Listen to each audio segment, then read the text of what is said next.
Did Jesus really exist? Philosopher Bertrand Russell once wrote, "Historically, it is quite doubtful whether Christ ever existed at all, and if he did, we do not know anything about him." Now this is a staggering claim, especially in light of the fact that a significant portion of the world's population claims that not only did Jesus exist, he is also the only authority on how one should live. So we have to take this issue seriously. Did Jesus really exist? Let's set aside the New Testament for a moment.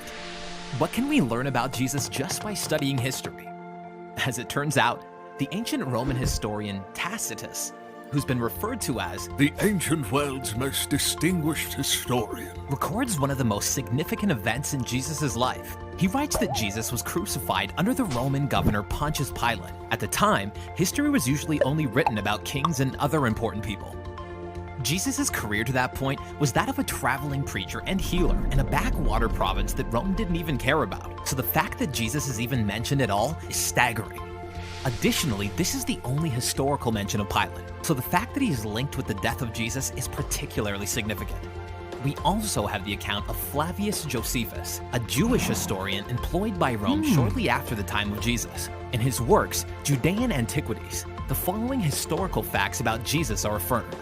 Jesus was a wise man, a doer of startling deeds. He was executed by crucifixion by Pilate, and he had a group of followers that still existed at the time of his writing.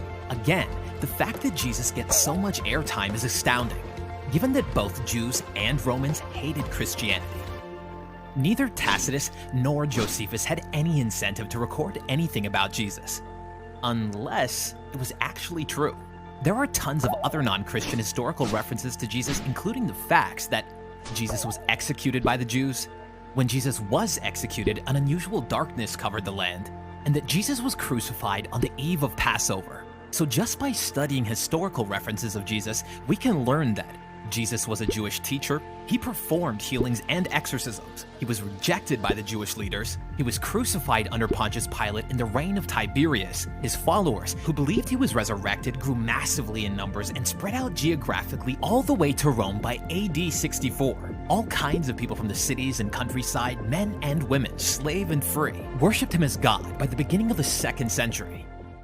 Now earlier, we set the New Testament aside for the sake of argument, but now let's bring it back to take a look.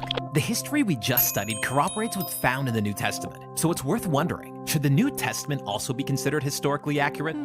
Here are 3 reasons to consider the New Testament as historically accurate. First, we have more ancient manuscripts of the New Testament than any other book we would consider accurate canonical history. Also, the amount of time that passed when the New Testament was first written and when the first copies were made is a significantly shorter duration than for many other ancient texts. Here's why this matters. The more copies we have, the more confident we can be that we can recreate what the original document said. The shorter the time interval, the less opportunity there is for copying errors. For the sake of comparison, let's look at Tacitus again. We only have 20 copies of what he wrote, and the earliest copies were written 1,000 years after his originals. In contrast, we have over 5,000 New Testament copies, the earliest ones dating within 50 years of the original writings.